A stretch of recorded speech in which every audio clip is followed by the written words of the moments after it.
Yesterday, Notion just gave me access to their new AI writer. Let's take a look. So to kick off the assistant, you can do /AI, AI assistant, and let's do a sales email. So what product are you selling? Let's say we're selling a tool to automate cold emailing.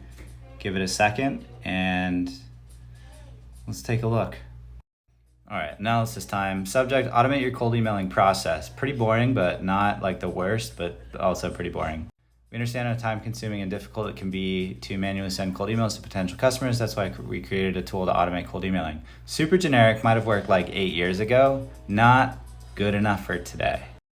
Overall, it's a little generic. I think it could have worked maybe 5, 6 years ago, but it's a little stiff now. But still, it's really cool that Notion embedded this right inside of the platform. And obviously, editing is a lot faster than creating from scratch. So overall, a huge win. This is awesome.